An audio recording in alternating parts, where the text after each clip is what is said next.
चलिए आज जो है आप लोग को बताने वाले हैं उसमें वियोजन अभिक्रिया के बारे में। ठीक है, उसमें वियोजन अभिक्रिया क्या है बच्चों, अर्थ समझो उसका। उसमें वियोजन अभिक्रिया, वियोजन मतलब क्या होता है, टूटना होता है। क्या होता है, वियोजन का अर्थ हुआ टूटना। किसके कारण टूटता है, उष्मीय के कारण, उष्मा के कारण टूटता है। किसके कारण टूटता है, उष्मा के कारण टूटता है ना। अब बताओ, उष्मीय के कारण जो पदार्थ टूट जाता है उसे क्या कहते हैं, उष्मीय वियोजन अभिक्रिया कहते हैं, है ना। ठीक उसी प्रकार एक शब्द है बच्चों, उसमें विद्युत वियोजन अभिक्रिया। याद देखो, उष्मीय उष्मा के कारण जो टूटता है ना, उसी प्रकार हुआ विद्युत वियोजन, विद्युत के कारण जो टूटता है उसे कहते हैं विद्युत वियोजन अभिक्रिया। क्या समझ में आ रहा है सभी को, है।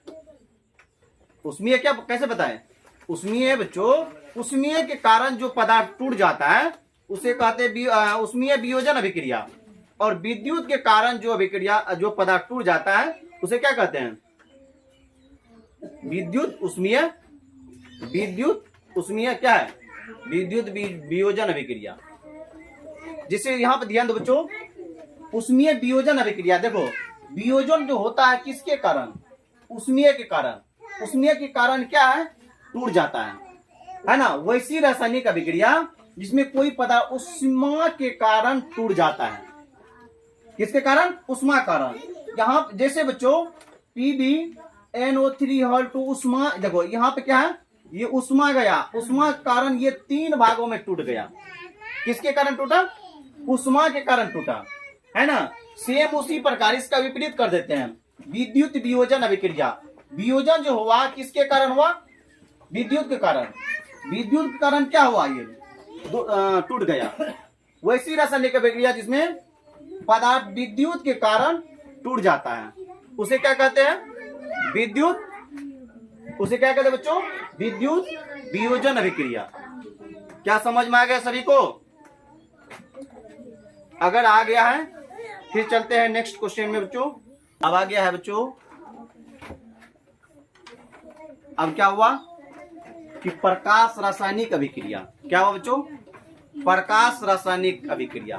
देखो, रासायनिक अभिक्रिया कब होता है, जब सूर्य का प्रकाश रहता है तब क्या होता है, रासायनिक अभिक्रिया होता है। बिना सूर्य के रासायनिक अभिक्रिया हो ही नहीं सकता है। कोई भी जो है कॉन्सेप्ट अच्छा ढंग से समझो, है ना। ऐसा नहीं कि रट्टा मार लिए, 1-2 दिन जो है रट्टा मार लिए फिर कल बिसर गए। जो हम समझा रहे हैं बच्चों उसको अच्छा ढंग से समझो। समझा हुआ चीज कभी नहीं भूलेगा, है ना। उसको रट्टा मार लेगा, आज याद करेगा, बस कल बिसर जाए। इसलिए कोई भी कॉन्सेप्ट अच्छा ढंग से समझो। अभी क्या बताएं, अभी कौन सा अभिक्रिया बताए बच्चों, क्या है, प्रकाश रासायनिक अभिक्रिया, है ना।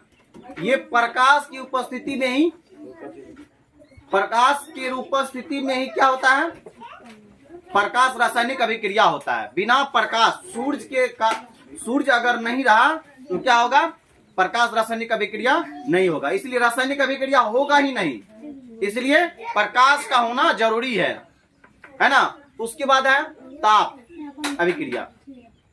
ताप अभिक्रिया में क्या होता है, ताप के कारण, वैसी रासायनिक अभिक्रिया जो ताप के कारण क्या होता है, संपन्न होती है।